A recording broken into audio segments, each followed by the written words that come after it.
C'est l'heure du journal de l'Afrique, soyez les bienvenus sur France 24. À la une ce soir, Martin Fayulu ne sera pas candidat à la présidentielle en République démocratique du Congo. Le parti du candidat malheureux à la présidentielle de 2019 ne se présentera à aucun scrutin. Il dénonce le manque de transparence du processus électoral. La correspondance à Kinshasa dans ce journal.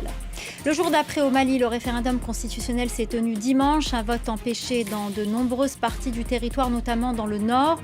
Dans le même temps, Bamako a demandé à la MINUSMA de quitter le pays. Nous en parlerons avec Malik Konaté, journaliste malien.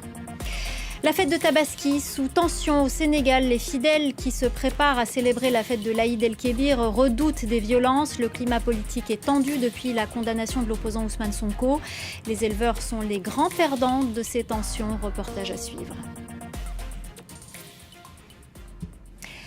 En République démocratique du Congo, le parti de Martin Fayulu ne sera pas candidat à la présidentielle. Son leader l'a annoncé ce lundi lors d'une conférence de presse à Kinshasa. Il y dénonce entre autres le manque de transparence du processus électoral. Notre correspondante Aurélie Bazara-Kibangula, présente à la conférence de presse, revient dans le détail sur les motivations de Martin Fayulu. C'est un nouveau coup de pression de Martin Fayulu. L'opposant a annoncé que son parti ne présentera aucune candidature à tous les partis des élections. Une annonce faite devant les cadres de son parti, Essidé et une poignée de militants. Alors au sein de son parti, le ton s'est durci il y a un peu plus d'un mois, au lendemain de l'audit du fichier électoral réalisé par 5 experts recrutés par la Commission électorale nationale indépendante. Martin Fayulu estime que cet audit est biaisé et que le fichier électoral qui compte plus de 43 millions d'électeurs est faux. Au regard de la gravité de la situation, nous disons non à une parodie électorale.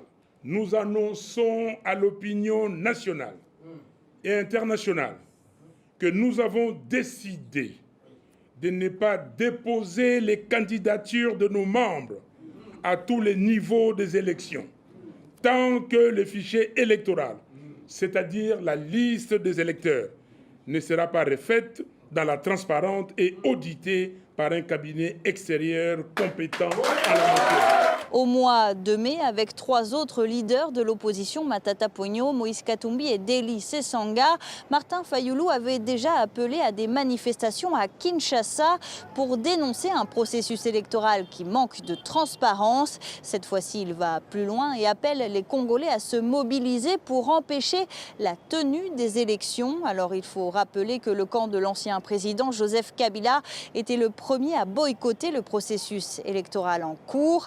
Une attitude jugée irresponsable selon un membre du gouvernement qui explique que l'opposition se satisfait, je cite, dans une attitude d'opposition systématique sans évoquer des questions de fond. Et puis sachez que Moïse Katumbi a annoncé par la voix d'un de ses porte-parole que son parti présentera bien des candidatures aux élections générales prévues en fin d'année. Les Maliens étaient appelés aux urnes ce dimanche pour valider ou non la nouvelle constitution proposée par l'homme fort du pays, Assimi Goïta. Un vote qui n'a pas pu se tenir sur tout le territoire. Le scrutin a été empêché dans le nord du pays. On fait le point avec Antoine Fenot.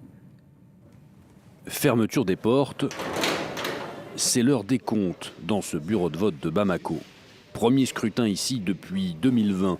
Alors on se réjouit d'une journée sans encombre. Ça a été meilleur par rapport aux élections passées.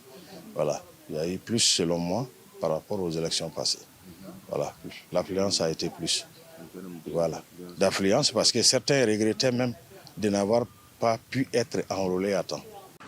Vote sans problème à Bamako, mais impossible dans le nord, près de Kidal, où les rebelles ont empêché le bon déroulement des opérations pour protester. Ce référendum constitutionnel voulu par la junte au pouvoir est censé acter à terme du retour à un pouvoir civil dans le pays. Pourtant, le texte propose, lui, un renforcement des pouvoirs du président et aussi une amnistie pour les auteurs de coups d'État perpétrés avant sa promulgation. Constitution taillée sur mesure pour l'homme fort du Mali actuel, le colonel Assimi Goïta, dont la candidature à la présidentielle serait une demi-surprise. C'est aussi lui qui a montré l'exemple en glissant son bulletin dans l'urne sous l'œil des caméras, tout comme le Premier ministre par intérim. C'est un vote historique auquel tout Malien en âge de voter doit se sentir fier de participer. La participation, justement, sera scrutée de près par la junte qui fait face au jugement des urnes pour la première fois. Les résultats, eux, sont attendus dans les 72 heures. Avec nous pour en parler sur ce plateau, Malik Konaté, journaliste malien. Bonsoir Malik, Bonsoir. Merci d'être avec nous. Tout d'abord, rapidement, que contient cette nouvelle constitution? Quels sont les points à retenir? Bon, alors cette nouvelle constitution contient aussi des propositions encourageantes, comme aussi des points de divergence. Mais avant cela, on peut dire aussi que cette constitution, depuis 1900, celle qui est en vigueur depuis 1992, celle-ci contient beaucoup plus d'articles que cette nouvelle constitution. Mais de mon point de vue, surtout par rapport aux propositions encourageantes, je peux dire que tout simplement parce que le renversement du régime d'Ibrahim Boubacar Keïta, l'un des points forts ou bien l'un des points aussi essentiels de la lutte contre Ibrahim Boubacar Keïta à l'époque du mouvement M5, c'était la lutte contre la corruption.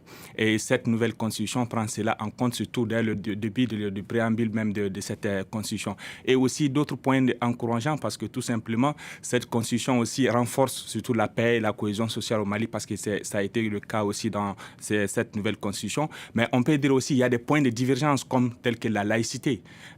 Ces points aussi ont été décriés par une partie de la population malienne, surtout les religieux, qui se sont battus aussi pour lutter contre cette laïcité-là. Et on va en parler dans quelques instants. Mais d'abord, comment était-elle accueillie, cette constitution, par les Maliens? On n'a pas vu beaucoup d'affluence dans les bureaux de vote. Je crois que vous-même, d'après vos informations, il n'y avait pas foule. Les observateurs parlent d'une participation faible. Bon, alors, ce qui a engendré cela, parce que tout simplement, les gens n'y croyaient pas. Il faut le dire, même si on regarde aussi les campagnes électorales pendant une semaine, on a vu que les gens parlent beaucoup plus allez-y voter pour oui, oui, allez-y voter pour non. Mais les gens ne savent pas quel jour il faut aller voter. Et en plus aussi, il y a beaucoup de Maliens aussi qui pensent que les autorités qui sont en place actuellement ne sont pas habilitées à organiser un référendum. Surtout ils veulent des civils. Ils veulent des civils. Et ensuite aussi, pour eux, l'ancienne constitution a aussi des garants. L'ancienne constitution dit que si ce n'est pas un président de la République, ce n'est pas un chef d'État qui va organiser une constitution. Donc, du coup, pour dire tout simplement, c'est tout l'influence aussi des religieux qui fait ça. Parce que tout simplement, il y a une certaine partie qui disent tout simplement qu'ils ont demandé aux Maliens de ne pas aller. Donc, raison pour laquelle certains sont restés à la maison pour ajouter à cela, parce qu'il y a eu aussi des imams qui ont vraiment donné des tons pour dire tout simplement, tous ceux qui vont aller voter, il n'y aura plus de célébration des mariages dans les mosquées, il n'y aura plus aussi, les imams ne vont pas célébrer aussi des baptêmes, etc. Et tout. Donc, ça a fait de telle sorte que même si les gens veulent aller voter, mais ils ont eu peur d'aller voter parce que tout simplement, ils se disent, bon, nous sommes des musulmans, bon, il faut alors, respecter. Cette question justement de la laïcité a eu une influence. On l'a vu que ça suscité en tout cas le fait que le vote n'ait pas pu avoir lieu dans le Nord. Est-ce qu'on peut dire aujourd'hui que la seule opposition à la junte, c'est une opposition de mouvance islamiste? Puisqu'il y avait aussi l'imam Dicko qui a pris la parole, qui a appelé les Maliens à ne pas aller voter en raison justement de ce point sur la laïcité. Oui, en fait, on ne peut pas dire que la seule opposition aujourd'hui, c'est les leaders religieux. Il y a aussi la classe politique. Il y a le mouvement Appel du 20 février. Il y a aussi, qui est dirigé par des magistrats, et aussi, il y a aussi des partis politiques et de la société civile. Il y a d'autres personnalités aussi du pays qui se sont prononcées là-dessus. Mais pour dire tout simplement, le Mali actuel, les religions ont beaucoup plus de poids.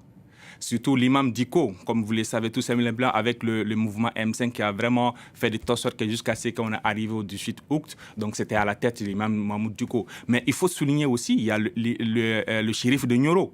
Et il y a aussi le shérif de Tamani. Donc les deux bords ne sont pas forcément contre la laïcité. Pour eux, la laïcité, ça peut aller avec. Ils peuvent aller à la religion, peut aller avec. Mais il faut dire tout simplement, les religieux sont beaucoup plus écoutés que les politiques. Mais quand même, dans l'opposition, il y a de la classe politique, il y a de la société civile, mais les religieux ont beaucoup plus de poids que la classe politique. Alors, cette autre information, le Mali a demandé à la MINUSMA de quitter le pays.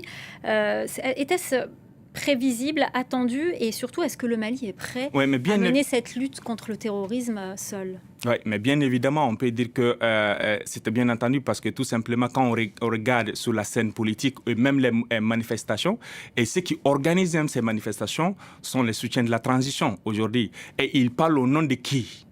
On doit se poser la question. Souvent, quand ils s'expriment, ils disent tout simplement, on parle au nom de telle personne. On a vu des chargés de mission de la primature, on a eu vraiment des hommes forts ou même des hommes de main de régime en place. Donc on peut dire tout simplement que c'était bien entendu. C'est la raison pour laquelle les observateurs les bien éclairés ont vraiment annoncé dès le départ, depuis le départ des forces européennes du Mali, que ce soit Takuba ou Barkhane, les gens ont dit tout simplement si la MINUSMA aussi ne veut pas suivre les mêmes sorts que Barkhane, les forces européennes, ils doivent décider dès maintenant. Mais c'est ce qu'on a vu avec les manifestations contre la MINUSMA jusqu'à la porte même du QG de la MINUSMA. Donc pour moi, cette décision des autorités, c'était bien entendu. Tout le monde savait déjà qu'il y avait quelque chose en cours parce qu'on laissait des manifestations et aussi même des hommes forts même du régime étaient vraiment partants pour ces manifestations contre la MINUSMA. Donc le départ de la MINUSMA aujourd'hui, peut-être que le 29 juin qui sera discuté aux Nations Unies, avec le Mali et les autres pays, on saura l'avenir de la MINUSMA. Par contre, ce que les gens ne savent pas, la MINUSMA, même si aujourd'hui la MINUSMA décide de quitter, il faut 2 ans pour qu'elle puisse aller. Donc, c'est pas maintenant. Ça va pas se faire du jour au lendemain. Merci beaucoup, Malik Konaté, journaliste malien. Merci pour votre décryptage et merci d'être venu sur notre plateau. Je vous en prie.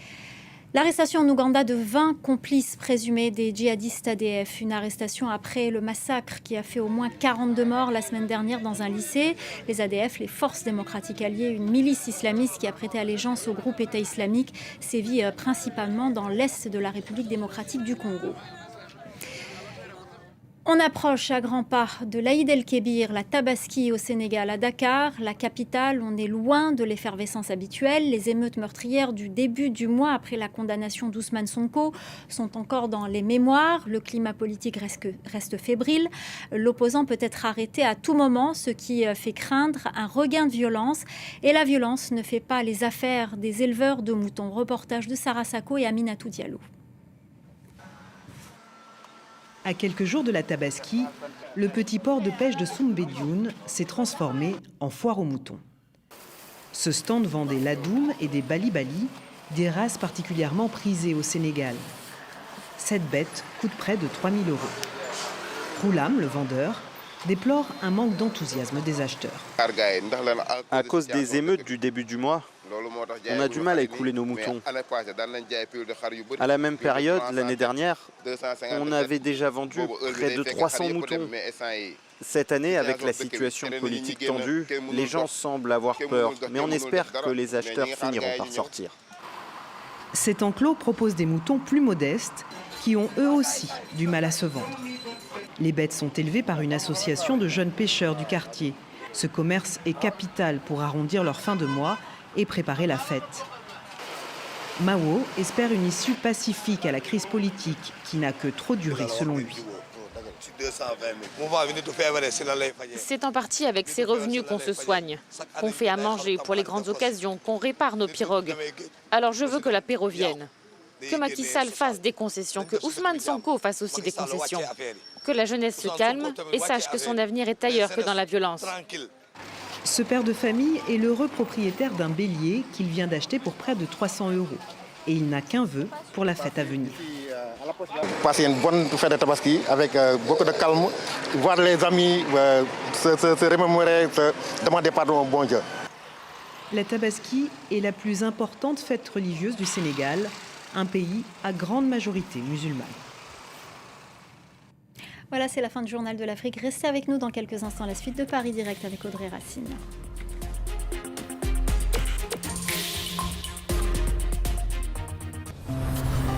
Cette semaine, dans Le Paris des Arts, je reçois la chanteuse franco-algérienne Souad Massi.